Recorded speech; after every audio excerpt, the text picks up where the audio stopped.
Hey everybody, welcome to Lessons from the Cockpit. I'm Belinda Sandor. I'll be your host. Let's get started.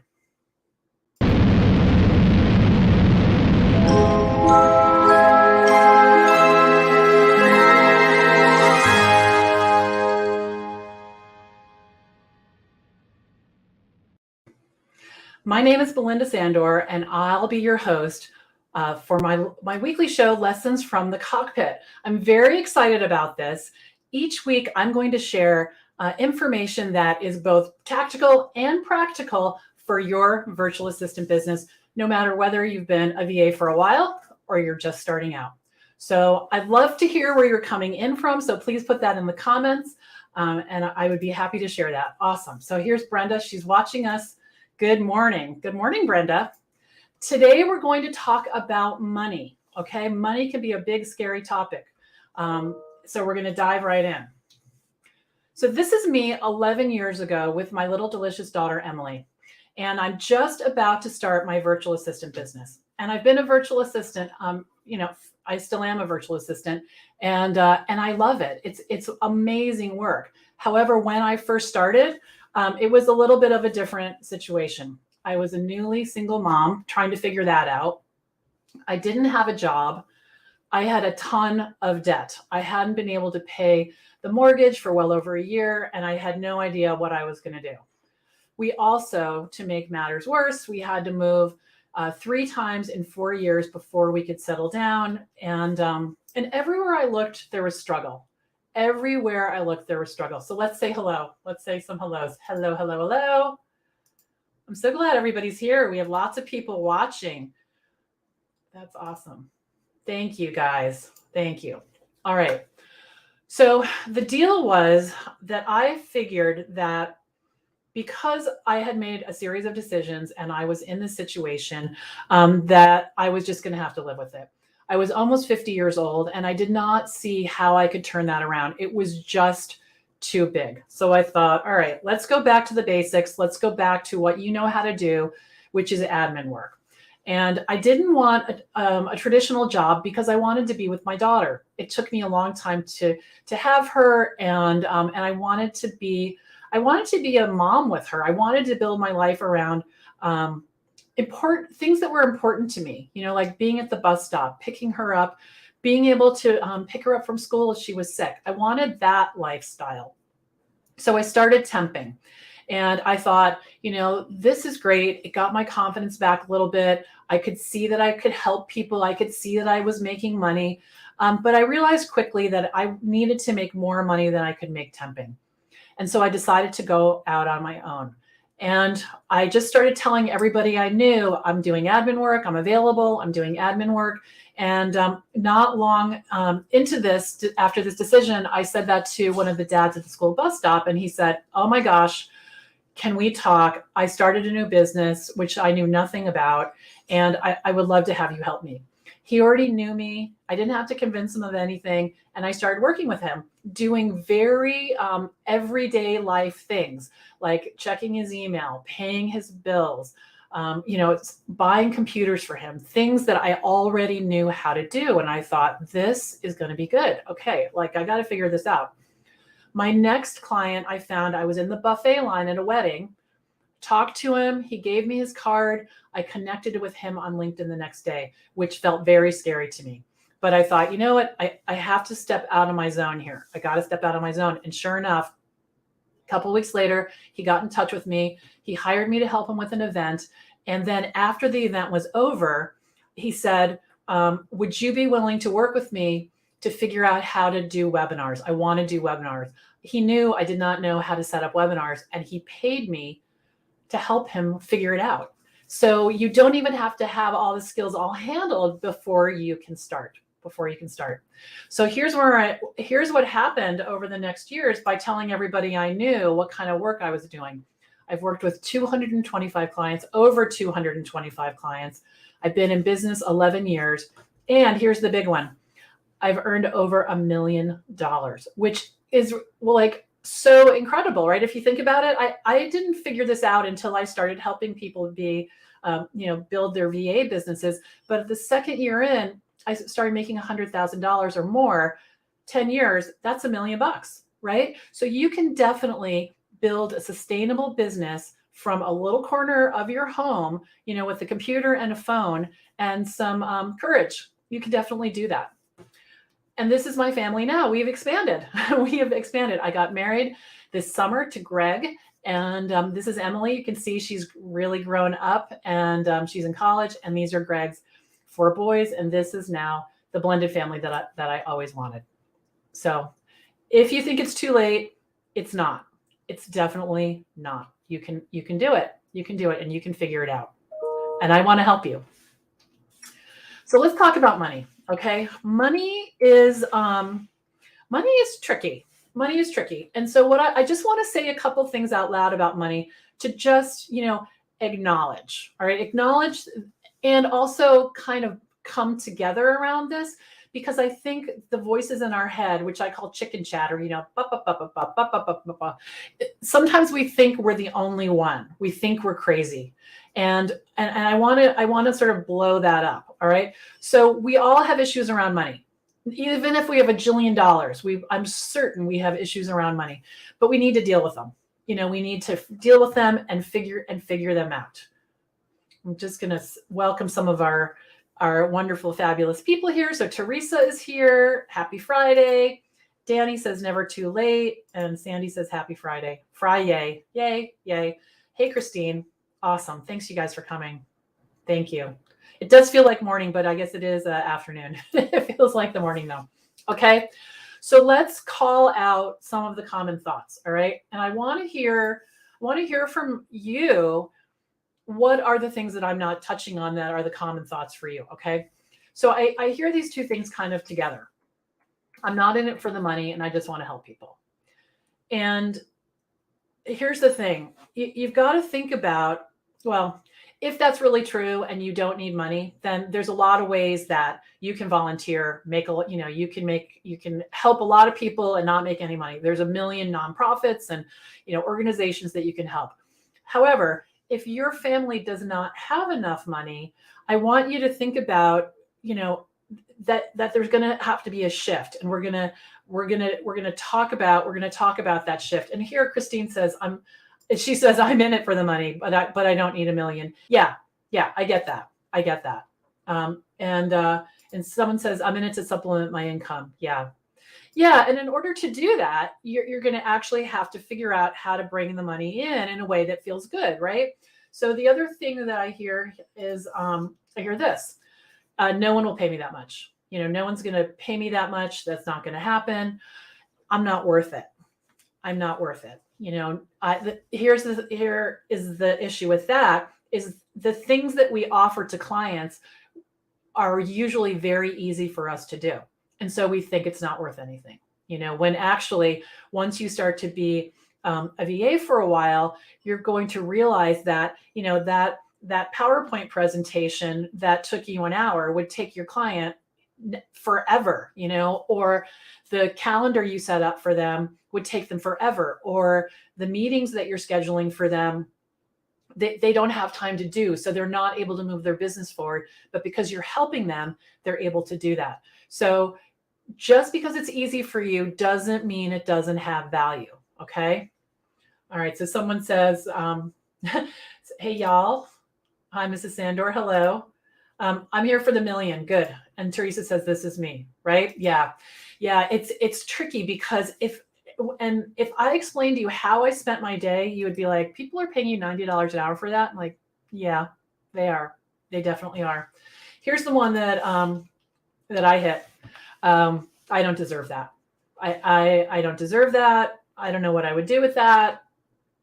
That was mine. And I want to hear what else, what else? So someone says, I'm trying to figure out how to measure my time with my cost. We're going to talk about that. There's some math involved. Okay. Now, when you're not clear about your pricing and how much you're going to charge in your business, and the thing that's stopping you are these thoughts right here, I want to explain the cost of it, because it's much bigger than I think you think. Okay.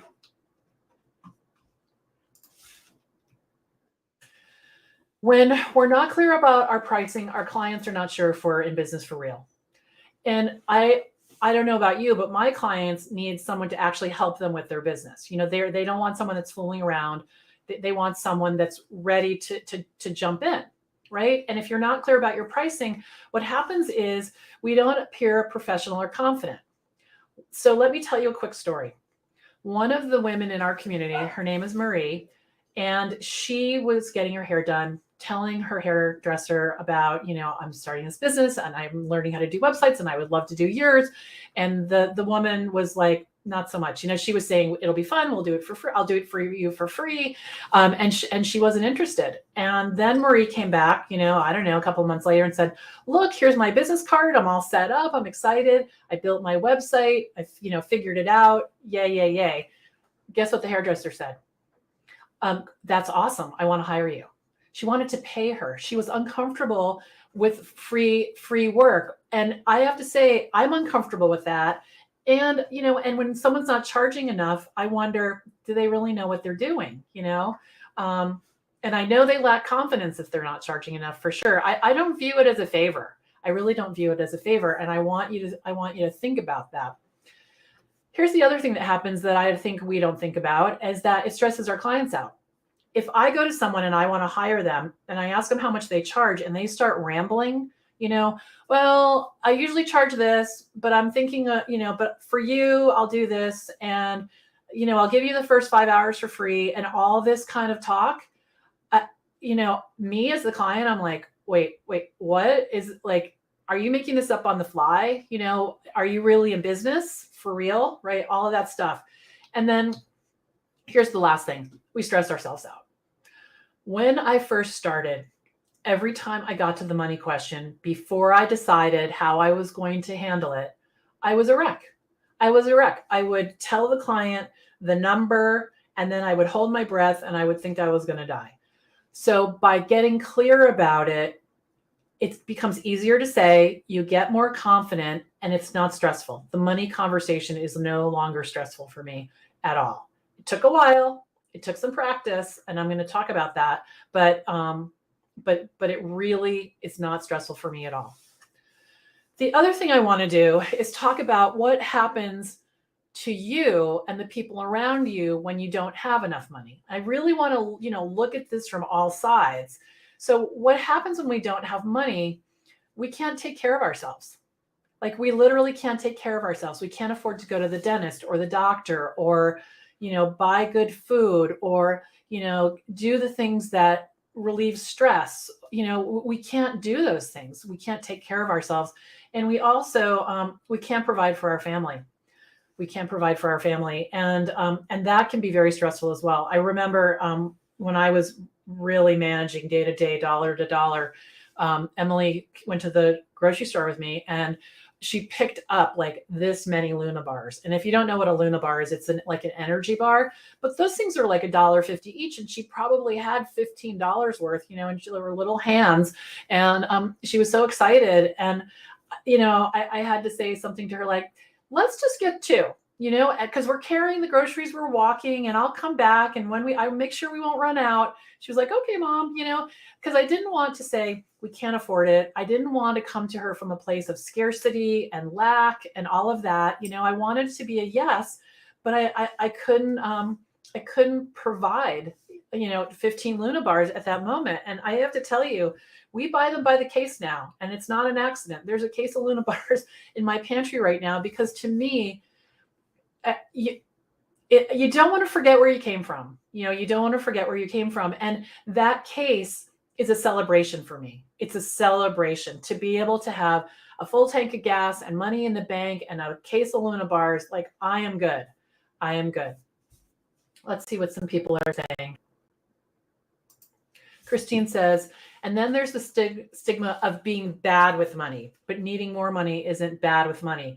No, there is that whole thing. Oh, I'm so bad with money. I used to say that too. I'm so bad with money. I'm not bad with money. I was bad with trusting myself and putting a system in place to manage the money.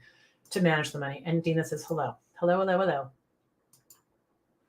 So the other thing that happens when we don't have enough money, and I know this one all too well, is that we debt stacks up. and it's like, it just, what's the word I want? Multiplies. It multiplies. And, you just try to keep making those minimum payments, and it gets bigger and bigger and bigger. And you just, you can't get out from under it. And how that makes me feel is that I'm not safe. I'm not safe. And that doesn't feel good. It doesn't feel good. Like the bottom is going to fall out at any minute and you're not sure what you're going to do. So tell me other feelings that you have when you don't have enough money. Hi, Eva. I can so relate to the bar situation. Yeah, the Luna bar. She's so cute. She used to call them Baluna bars, which was very sweet. But yeah, just trying to, keep the money coming in. And hello, Ritzel. Good to see you. It's nice to have the small things in life, but so appreciative of them. Yeah. Hashtag small things live. Yeah. Oh no, small things I love, I think is what you're saying. Yeah, it's true. And that's part of that abundance mentality is, when money does get tight, I would take a lap around my house and I think, we've got food, we've got gas. This is actually giving me goosebumps a little bit because it's real. We've got food, we've got gas, the bills are paid. I might not have all the money that I would like to have right now, but we're safe. We're okay. We're okay. I feel insecure when money is scarce. Yeah. And Patty says, depressed and angry, can't stop crying. Yeah. Yeah. And so we're going to talk about, that's a perfect segue. We're going to talk about this. Okay. We're going to talk about a shift. I want to talk about the shift that I want to invite you to make, the shift that I made about money in my life. And I want to be clear. I got myself in this big mess. I had some help, and but it was mine to unravel, and I didn't want to look at it. I thought if I made a budget that I was going to not be able to do anything I wanted. I didn't want to look at the reality. I didn't want to stare it down. And it took a while, and it took baby steps, and it took, like getting something organized around money to, and then stopping. And it did take a while. And now I just look right at it. It's like, this is what I need. This is what I need to do. Let's do it. And I even, the big shift that I made not that long ago was, we all get tied down and you got to work really hard. And believe me, I work hard and you've got to put some effort in, but this is what's on my desk. It's on my computer. It's been there for years. Making money is fun, and I've got it stuck right there. And the reason I have that there is because it's easy to have all this work and all this stuff. And, I still have bills. I still have things I have to take care of. I'm not on easy street. But the thing is that if I make it fun and I think, oh my gosh, I get to do this newsletter. Oh my gosh, I get to talk to this person. Oh my gosh, how lucky am I? Or blessed am I? Because it's a result of of putting in the work that I need to do to make that happen. But if I think of it as fun, that shifts everything. How gratitude shifts everything. That's what happens for me when I think, oh yeah, I forgot making money is fun. It's fun. So let's talk about the shift. Okay. The shift is, a lot of us think of ourselves as a helper. I'm helping him with this. I'm helping him with that. And I don't want you to stop thinking of yourself as a helper. Okay. I want you to start thinking of yourself as a business owner. Now, if that thought has sirens going off in your head and you're saying, the imposter police are right outside my door now because I'm not a business owner, I want to break that down. Okay. So what that means is that you're deciding how much you're going to earn. We're going to talk about this more in a minute. You're deciding when you work. You're deciding when you, who you're going to work with. And that's being a business owner. Okay. That's really at the core. There's more to it. There's financial pieces, there's, different things, but it doesn't mean you're not running IBM. Okay. You're running your clients, your money, your work. So take a deep breath if that just sent you into orbit. Okay. And I get it. I get it. And I also want you to know that you have skills. You have skills. We're going to talk about that more in a minute, and I'm going to tell you a story, but you do have skills. So let's see what we've got over here. Not enough money equals stress, overwhelm, overthinking, need to focus on welcoming money, brain loop. Yes, yes, yes, yes. There is a brain loop for sure. Making funny is fun. I love that. Could be another sticker. We have a lot of stickers at the VA Connection. One of them is stop talking. We're making other stickers, but yeah, making money is fun. Total mindset shift from helper to business owner. I learned this in VA school. Awesome. VA school is thanks for bringing that up, Ritzel. VA school is a program I offer that teaches people how to be a virtual assistant and create the business of their dreams. And that is a big thing, because a helper is different. A helper is different. It's a different mindset. So I want to jump to this thought. So what can you do with choices and opportunity, right? When you have enough money, you have choices and opportunities, right? You can you can give money away. You can pay for someone's college education. You can put money in the bank. You can make sure that you're not. Here's the thing right here. This was a shift for me. Saving for retirement used to feel selfish to me because I wasn't able to provide everything for my family and do that. So I skipped that part and I gave the things to my family. One day I realized, if I don't start taking care of this, I'm going to have to live with my child. She's going to have to help me. And when we can do that, it's great. And of course, we want to take care of our families. We're definitely.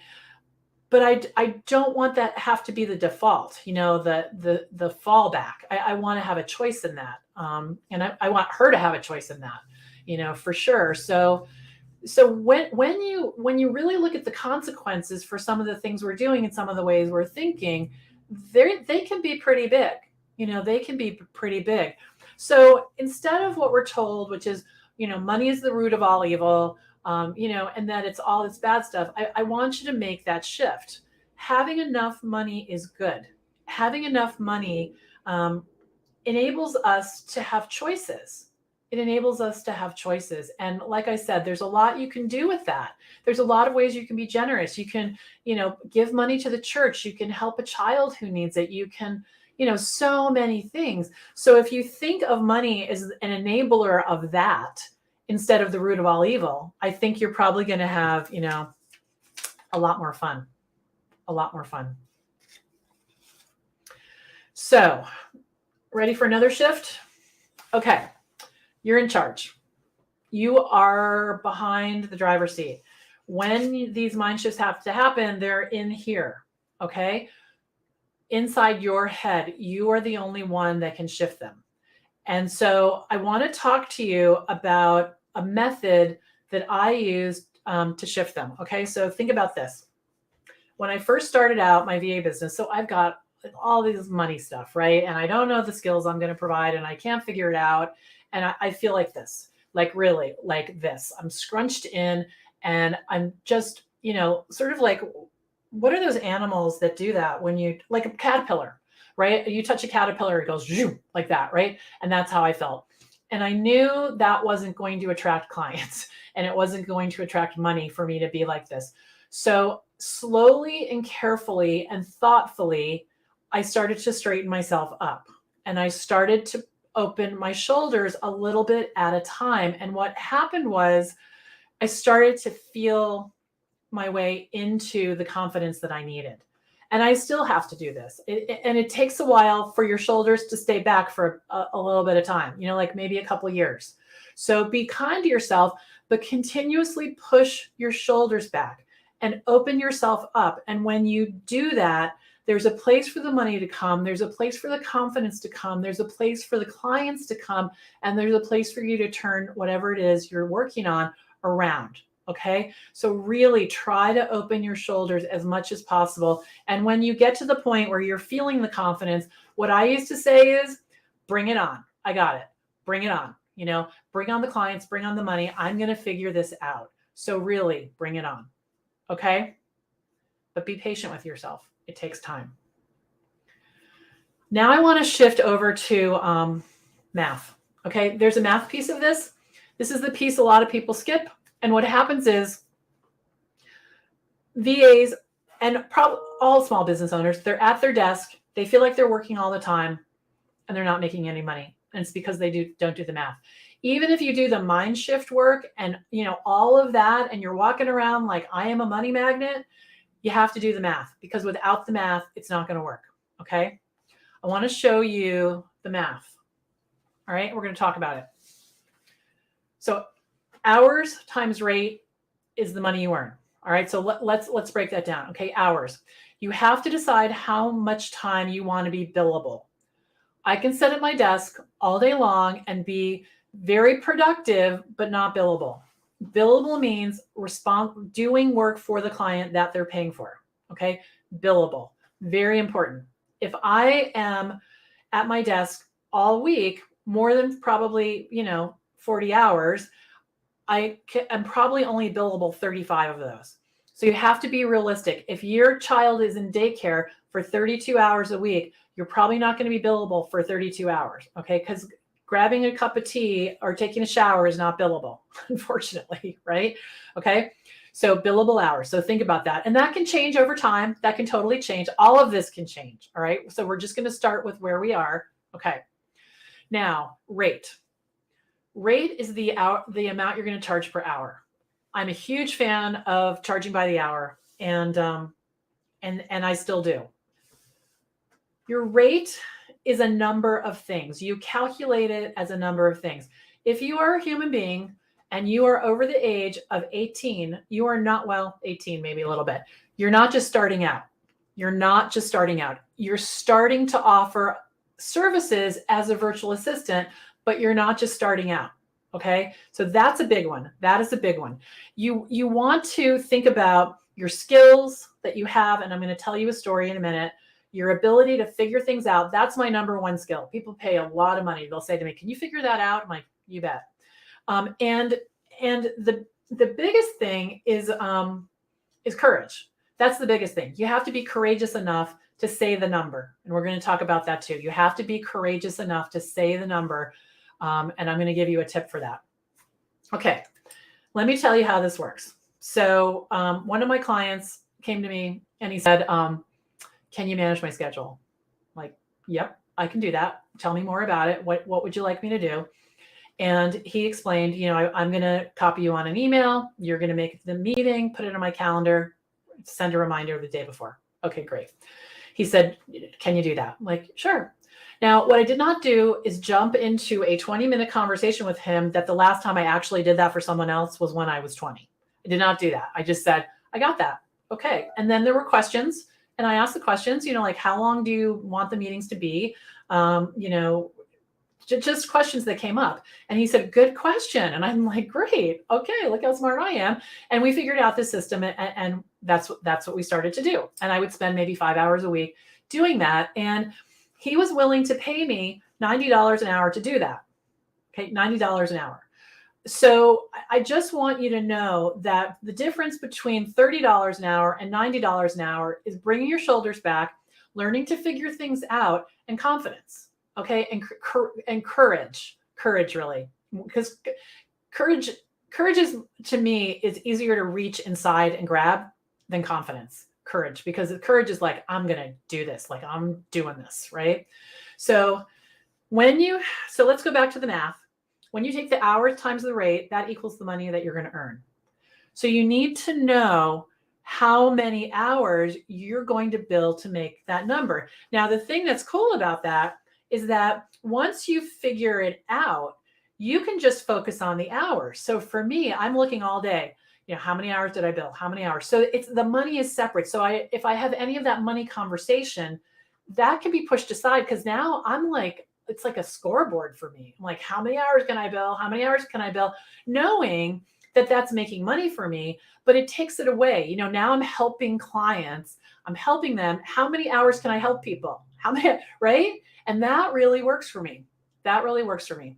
So I want to give you an example. All right. So the example is, if you want to make $50,000 a year and you charge $25 an hour, that means you're going to, I'm just looking at the equation here. You're going to bill 2,000 hours a year. 166 hours a month, and that's 41 hours a week, which I just told you was impossible. So you can see how someone could say, all right, I'm going to charge $25 an hour and I'm going to make $50,000. And then immediately it's broken, right? So you have to actually do the math. Okay, do the math. All right. Now, the next thing is I want you to practice talking about this out loud. The way that I talk about my pricing is I say, it's really simple. Here's how it works. And then I explain it.